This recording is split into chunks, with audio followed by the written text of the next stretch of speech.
Seja muito bem-vindo ao Conversa Diária. Aqui no meu, no seu, no nosso bate-papo leve e descontraído e cheio de boas histórias para contar. Aqui a gente fala de tudo um pouco, como aquela boa conversa entre amigos.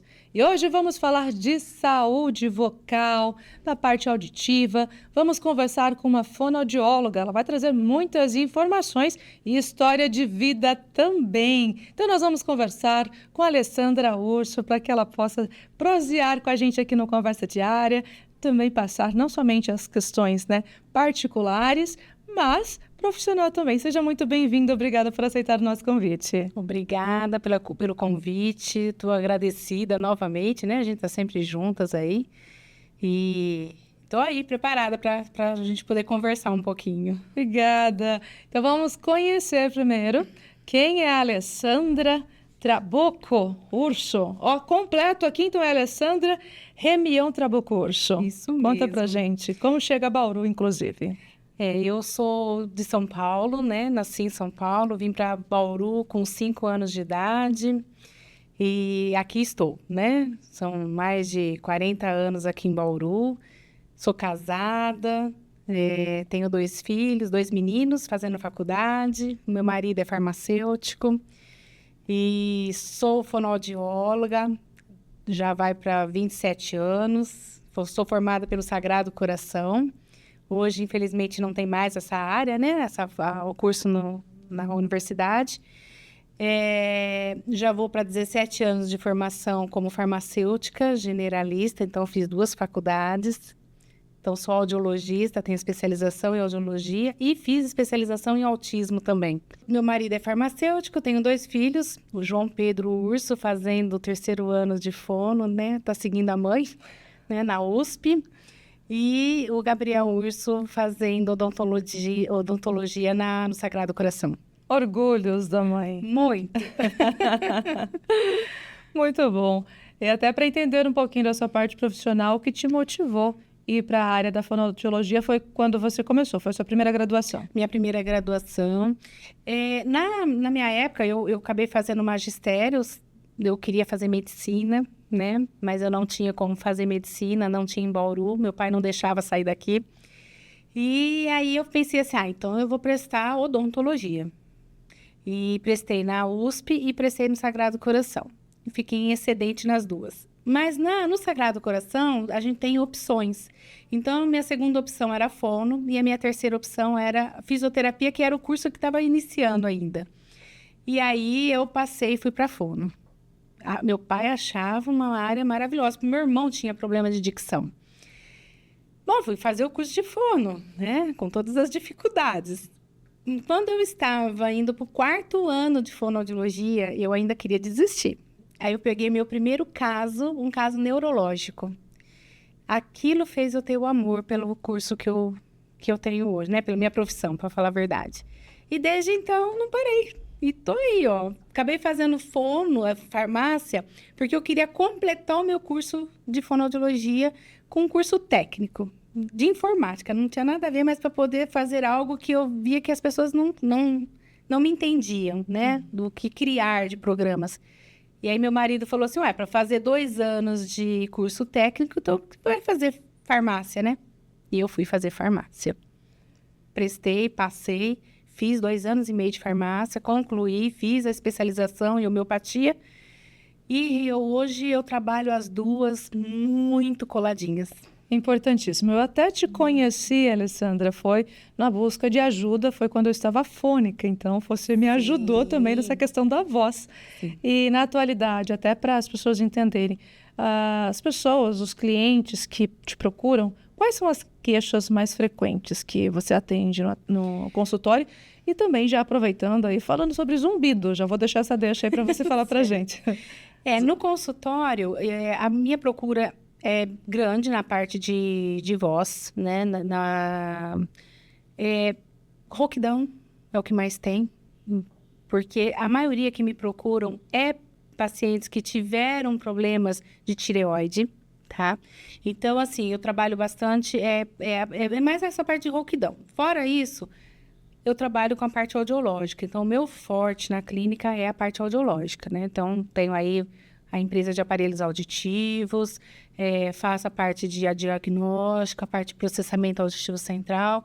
Então, eu atendo terapia, tanto na área adulta como infantil, mas o meu foco maior é na parte audiológica. E até aproveitando, você é a única, inclusive, do Brasil, é isso? Locação? Eu tenho um programa, eu tenho um projeto na clínica, nosso projeto é Audium Vita Locar, né? Nós trabalhamos com locação de aparelhos auditivos novos, de última geração. Eu sou sou distribuidora da marca Stark, né? Aqui de Bauru. E a minha parceria é justamente com eles. Então, esse tipo de locação de aparelho não existe no Brasil. Para falar a verdade, não existe na América Latina. Então, é um projeto de 8 anos que eu queria colocar ele ativo e agora ele já está. E está sendo um sucesso, Mara, porque a gente está fechando com muitas empresas grandes. Eu fechei com o Rio de Janeiro também, estou fechando com algumas empresas de São Paulo. Então, nós vamos expandir aí para o Brasil, mas estamos aí, iniciando.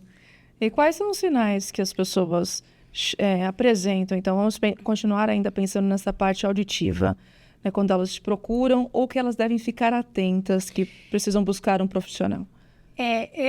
Ele deve procurar um profissional ou seja otorrino ou um fonoaudiólogo a partir do momento que você tem aquela queixa e eu escuto, mas eu não estou entendendo o que está falando.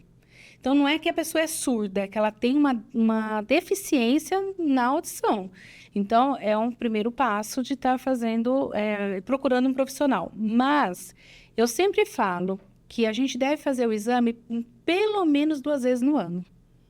Tá? Por quê? E qual faixa etária também tem alguma diferença? A partir dos 38 anos, né, indo para os 40, 2 vezes no ano eu acho importante. Abaixo disso, ou periódico, 1 vez por ano, tá? Pelo menos procurar, fazer. Lá na clínica a gente faz sem compromisso nenhum, sem custo nenhum, é só... Quem só agendar. Precisar, então... Quem precisar é só agendar com a secretária. Qual é o contato? O contato é o 14-99-123-3328. E... Redes sociais também encontra vocês? Se encontra na Audium Vita Bauru, né? Aparelhos auditivos... A Audium Vita Bauru é a única clínica que dá para encontrar dessa maneira. Tentei ver um jeito mais fácil do pessoal nos encontrarmos. Nosso consultório o meu consultório fica na rua 7 de setembro, 1052, então fácil acesso para estacionamento. Temos outros profissionais também na clínica. A clínica é nova, tem 1 ano e 6 meses. Né? Então, é uma clínica bem grande. Bacana. E agora vamos falar da questão da linguagem. Crianças, principalmente, né? Que acabam procurando o consultório, aquele o tipo cebolinha, que às vezes troca o R pelo L, né? Essa questão também. Hoje a procura maior está sendo para autismo, viu? Para autismo? Para autismo. Interessante. Compartilha pra gente. Porque o autismo hoje, para você trabalhar com autista... Você tem que ter um conhecimento geral na área da linguagem. Hoje não tem como você ficar especificamente, eu tenho só troca de escrita ou troca na fala. Não, hoje é de uma maneira geral. Então, hoje eu falo que quem trabalha com autista, ele tem que saber toda a área de linguagem, todo o desenvolvimento. Então, o índice está muito grande. E também está vindo crianças muito pequenininhas, né? Qualquer coisa, os pais... às vezes de primeira viagem, não sabe, já manda com 1 ano, já quer que procure fono, porque não está soltando, né, o sonzinho das palavras. Então, a gente dá toda a parte de orientação também, né, nessa parte as primeiras palavras, né? E é isso, a procura maior está sendo autista. E para adultos, tem também alguma queixa, assim, específica quando procuram o consultório? Olha, lá na clínica, a procura maior é na parte audiológica.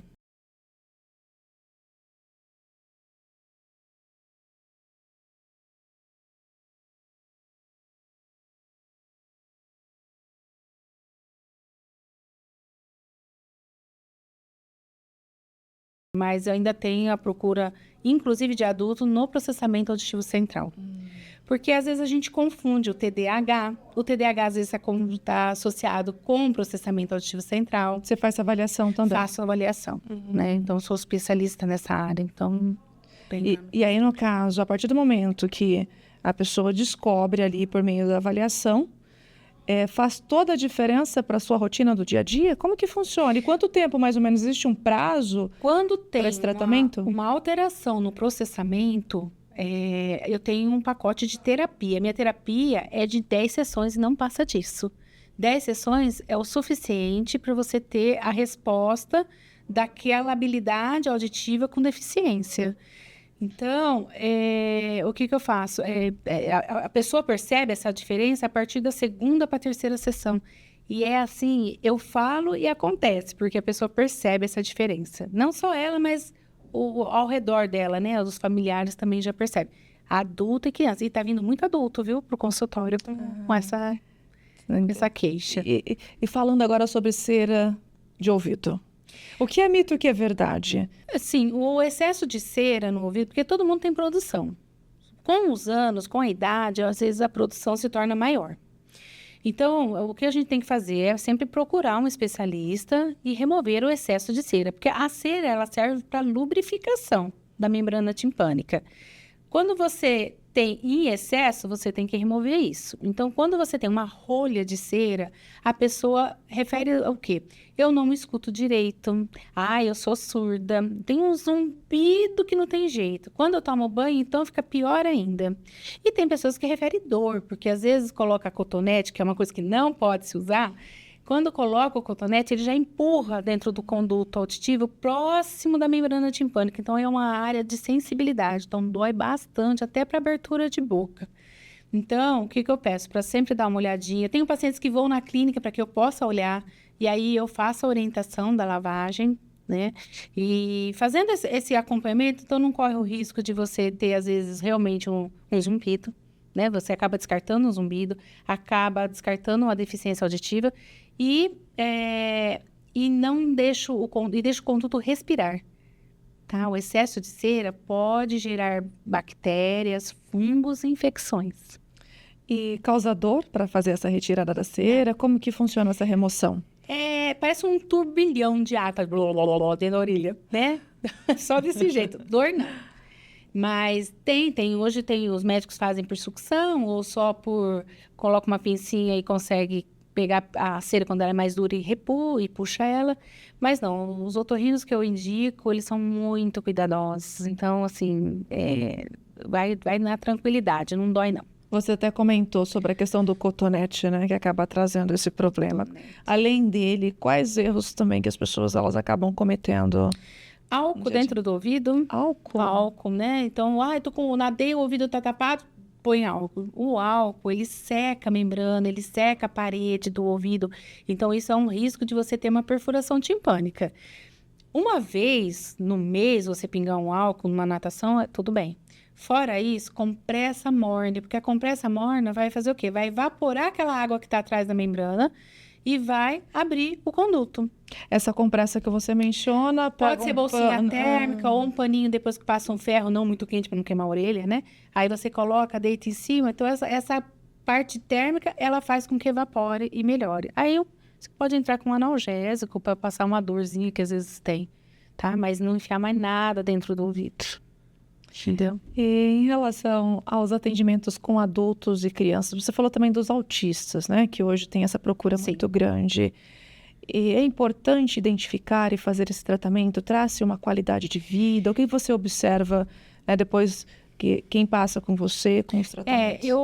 Normalmente eu faço a parte da avaliação, tá? Mas quando você fecha uma avaliação, então na fonoaudiologia a gente faz toda a avaliação que compete ao fonoaudiólogo, aí tem que ter toda a avaliação que compete ao psicólogo, neuropsicólogo.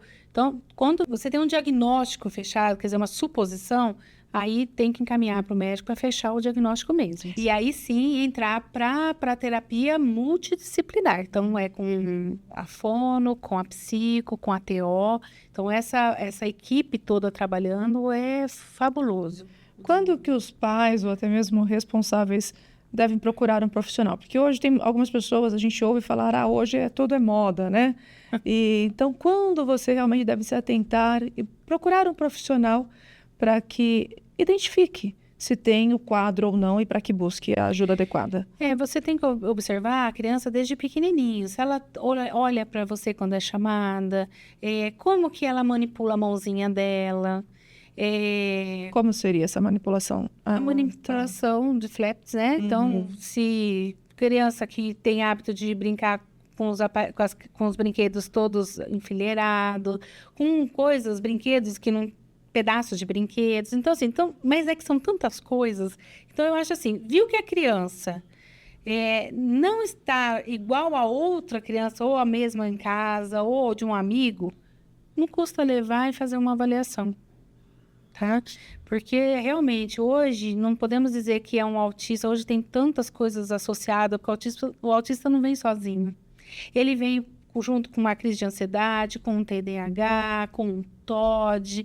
Então, vem com dislexia, ele vem com outras coisas juntos. Então, a gente tem que estar sempre atento no desenvolvimento da criança. O que você acha importante e gostaria que as pessoas entendessem, até mesmo para que elas também possam buscar essa orientação e ter uma prática no seu dia a dia para que tenha uma melhor qualidade de vida? Eu acho assim que a área nossa de fonoaudiologia é uma área que cresceu muito, né? Hoje ela está vista. Eu falo que hoje uma fono é difícil hoje as pessoas conseguirem até para contratar, né? Graças a Deus são quase 27 anos de profissão e eu falo que hoje nós estamos no auge. Mas eu acho que quando você tem uma dúvida, seja no desenvolvimento auditivo, seja na parte neurológica, criança ou adulto, seja ou com autista, ou com bebê, ou prematuro, né, que tem dificuldades de sucção, seletividade de alimento, tudo isso está voltado para a fonoaudiologia. Que procure um fonoaudiólogo, tire as dúvidas, né, porque hoje realmente a gente... não sei se eu te respondi, mas hoje a gente tem uma bagagem de conhecimento, o fonoaudiólogo, muito grande, que não é visto isso. É uma área imensa nossa. Não, sim, realmente, você traz aqui até a questão da seletividade. Sim, seletividade, a parte de perícia, realmente a parte de estética, a fono também está entrando nessa parte de estética, já faz tempo, né? Então, assim, hoje eu trabalho com laser, né? A fonoaudiologia... Como seria esse trabalho com laser? Eu tenho um aparelho de laser para trabalhar a parte de disfagia, que é a parte de deglutição, mesmo a parte do zumbido, o TDAH, o processamento, tudo dá para você trabalhar com o laser. Então, assim, você pode direcionar. Eu tenho meu direcionamento, porque eu sou computadorista também, então, assim, eu consigo direcionar para várias partes, né, o tratamento. Mas tem dado muito resultado o laser, que é hoje uma coisa que está no auge, e a resposta é mais rápida. E ainda falando de saúde, porém de um processo que você passou, né? Que foi a descoberta de um câncer na garganta, é isso? Tireoide. Isso. E a descoberta acabou sendo pelo autoconhecimento mesmo, que você percebeu algo diferente. Conta pra gente esse processo. Eu tinha um barulho no ouvido do lado direito, mas eu não colocava ele como sendo um zumbido. Tá? Isso é uma coisa que eu quero deixar bem claro. Zumbido não quer dizer que você tem um câncer. Eu tinha uma movimentação de cabeça que eu sentia esse barulho forte. E aí eu procurei a minha colega otorrino e eu falei minha amiga, esse barulho tá me matando. Aí ela falou, é um zumbido. Eu falei, não é. É algo mais sério, mas não é um zumbido. Porque a gente, pelo conhecimento, a gente sabe, né? E aí, ela me mandou para um cardiologista, para ver se eu tinha um problema na carótida. E aí, esse cardiologista é que me falou que eu tinha algo, né, na tireoide. E eu falei que se eu fazia acompanhamento, eu falei que eu não, porque eu não sentia nada. E aí, descobri um tumor de nível 6. Né? Bem avançado. Avançado, pegou bem a minha parede aqui perto do ouvido. Para quem está nos acompanhando aí em relação a níveis, você traz o nível 6, o máximo seria o 10? Não, o máximo era o 6. Era o 6? Era o 6. De 0 a 6, era 6 mesmo. E você só sentia esse zoom, Esse como se barulho. fosse esse barulho, né? Sim. Esse barulho. Eu não sentia dor. Não, e aí o médico veio perguntando, você não tinha muito cansaço? Sim, muito cansaço. Então, assim, ele falou, o seu corpo já estava avisando e você não percebeu. Você foi perceber a hora que ele pegou seu ponto fraco, que é algo que você conhecia, a parte auditiva. Mas, assim, não tenho nada, né? Eu tenho uma audição super zeradinha.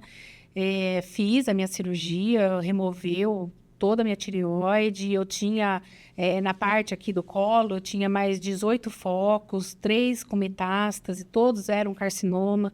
Mas com uma químio que eu fiz bem pesada, foi o que, né, que eliminou.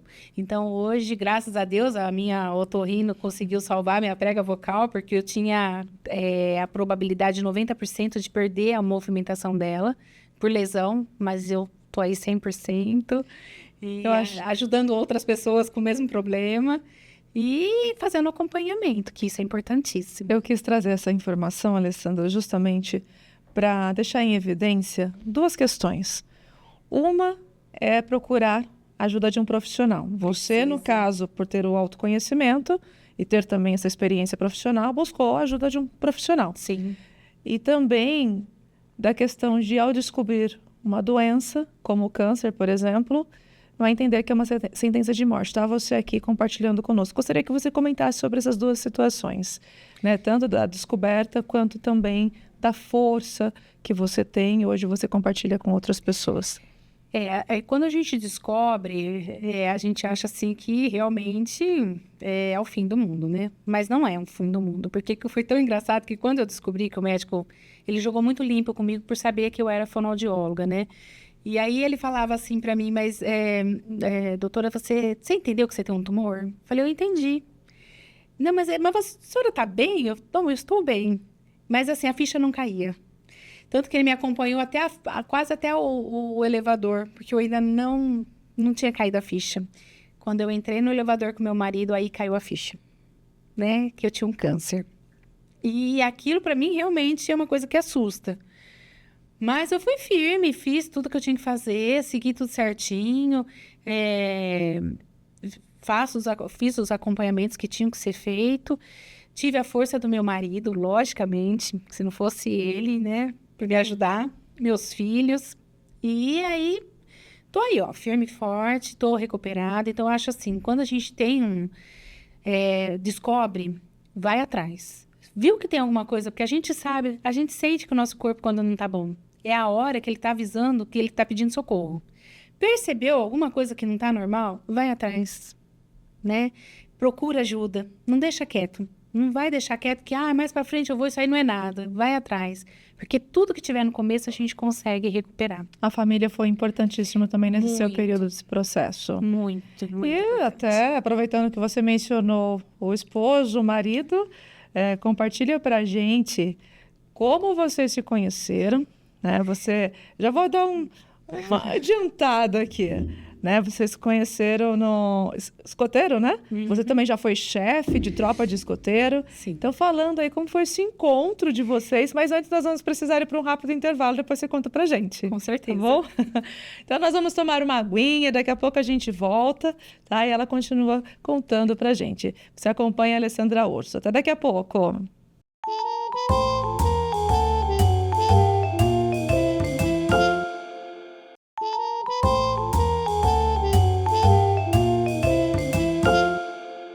Voltamos com um bate-papo do Conversa Diária, falando hoje com a Alessandra Urso, essa fonoaudióloga que tem muita coisa boa para contar para a gente ainda. Inclusive sobre o casamento, o maridão, como se conheceu, que foi o que eu perguntei para você, né? Antes do nosso intervalo. Conta para a gente como foi esse encontro. Então, o meu esposo, o André Urso, né? O urso veio dele, né? O André, ele era amigo dos meus irmãos. Nós éramos do escotismo. Não existia escotismo para mulher, né? Era só para homem naquela época. E eu tinha o quê? Uns 12 anos, ele tinha uns 15. Então, olha só quantos anos, né? E aí, depois a gente era paquerinha só e acabamos nos reencontrando quando eu entrei na universidade. Ele estava terminando farmácia e eu entrando para fonoaudiologia. E aí começamos a namorar. Namoramos 10 anos, né? Foram 10 anos de namoro antes do casamento, né? Eu vou para vou para 24 anos de casada. Quer dizer, são 34 anos junto com ele. Sempre no escotismo, né? Então, eu fui chefe de escoteira. Nós começamos no Tiradentes, aqui em Bauru, onde eu conheci ele. E depois nós fomos para Poti de Setúbal, em Agudos, recentemente, né? A gente que pediu agora o afastamento, mas nós fomos para ajudar o grupo de Agudos. Então, eu era chefe de tropa escoteira, o meu marido é presidente do grupo, né? Que agora acabou de pedir o desligamento, justamente porque ele voltou à função dele, que ele é farmacêutico, né? Então, está trabalhando nesse horário noturno agora. Mas tá aí, meu filho ainda é escoteiro, meus 2 filhos foram escoteiros, então conseguiram aí o patamar mais alto no escotismo. E estamos aí, somos uma família escoteira. Uma vez escoteiro, sempre escoteiro. Gostaria que você falasse também, Alessandra, da importância do escotismo para as pessoas, para quem não conhece como que funciona e que diferença fez e faz para quem atua nessa área. O escotismo, eu falo assim que hoje a modernidade, esse jovem muito na telinha, né? Isso aí não é muito bom. O escotismo, ele tem sempre um propósito. É um propósito para você ter regras, que eu acho que todo mundo tem que ter regras, né? Principalmente os jovens de hoje. Você conhecer um pouco da natureza, um pouco da pessoa, de saber como lidar, não só da sobrevivência, né? Porque eles falam, o escotismo faz a bolachinha e o escotismo vai para mata, né? A gente precisa ter esse contato com a natureza, respeitar o próximo. E o escotismo é tudo isso, né? Então, os meus filhos, a gente sempre pensou em colocar no escotismo quando eles tiveram idade para o escoteiro, que era a partir dos 6 anos, ou quando você já está meio alfabetizado, então você tem condições de entrar, que se você vai para os pequenininhos, que é o lobinho. Depois da fase do lobinho, quando você está nos 10 anos e meio para 11, você vai para a tropa escoteira. Porque você sai da jungle, né? Da selva, assim, da jungle, e vai para o mundo dos homens, que é a natureza, né? Que é onde a gente vai para poder ter o conhecimento. E aí, com uns 14 anos e meio para 15, você vai para o nível dos seniors, que é da aventura. É onde você faz os rapel, onde você faz... É uma delícia. Eu cheguei a ser chefe nessa parte um pouco maiores, mas é a parte mais esportes radicais, coisas radicais, mas sempre com aquelas regras. Depois você passa até os 17,5, 18, você vai para o pioneiro, que ele é para servir. Então, servir à sociedade, servir ao próximo, servir até para ajudar no grupo com outros chefes. E depois você vai até a parte da chefia, que é onde nós estamos hoje, né? Como chefes de tropa. Então, eu fiquei no escotismo 38 anos e agora vai fazer 6 meses que eu pedi o meu desligamento do movimento. Como diz você, uma vez escotista, para sempre escoteira. Sim. E a gente confia no escoteiro, né? O escoteiro tem uma só palavra vale mais do que sua honra. Então, tá aí uma das leis do escotismo. Importantíssimo, ainda mais na atualidade. Sim. Né? Estamos caminhando para o final do nosso bate-papo. Que pena. Passa rápido, Passa. Né?